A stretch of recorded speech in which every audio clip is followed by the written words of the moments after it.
பக்திமன்ற அன்பர்களுக்கு வணக்கம். சேனலை சப்ஸ்கிரைப் செய்து லைக் கொடுங்கள். இன்றைய அனந்த பத்மநாப சுவாமி கோவில் பற்றி பார்ப்போம்.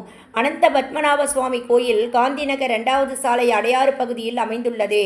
இந்து கடவுளான விஷ்ணுவுக்கு அர்ப்பணிக்கப்பட்ட இந்த கோயிலுக்கு திருவனந்தபுரத்தில் உள்ள பத்மநாப சுவாமி கோயில் பெயரிடப்பட்டுள்ளது. மேலும் திருவனந்தபுரத்தில் இருப்பது போல் 5 தலை நாகத்தின் மீது சாய்ந்திருக்கும் விஷ்ணு தெய்வம் சித்தரிக்கப்பட்டுள்ளது. இந்த கோயில் 1962ஆம் ஆண்டு திருவாங்கூரின் கடைசி மகாராஜாவான சித்திர திருநாள் நன்கொடையாக அளித்த நிலத்தில் கட்டப்பட்டது.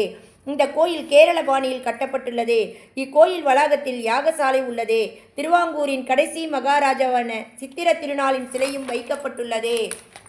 மேலும் கோயிலின் கருவறைக்கு திறக்கும் 3 கதவுகள் உள்ளன. அவை பக்தர்கள் ஒவ்வொரு கதவிலிருந்தும் இறைவனின் தலை, அவரது வலிமையான உடல் மற்றும் அவரது தாமரை பாதங்களை காண அனுமதிக்கின்றன. பக்தர்கள் இக்கோவிலுக்கு சென்று ஸ்ரீ அனந்த பத்மநாப சுவாமி தரிசனம் செய்து வேண்டுதல் வைத்து பயன்பெறுங்கள். இது போன்ற கோயில்களை பற்றி அறிந்து கொள்ள என்னுடைய சேனலை சப்ஸ்கிரைப் செய்து ஆதரவு கொடுங்கள். பல பயனுள்ள தகவல்களை நீங்கள் அறியலாம். நன்றி, வணக்கம்.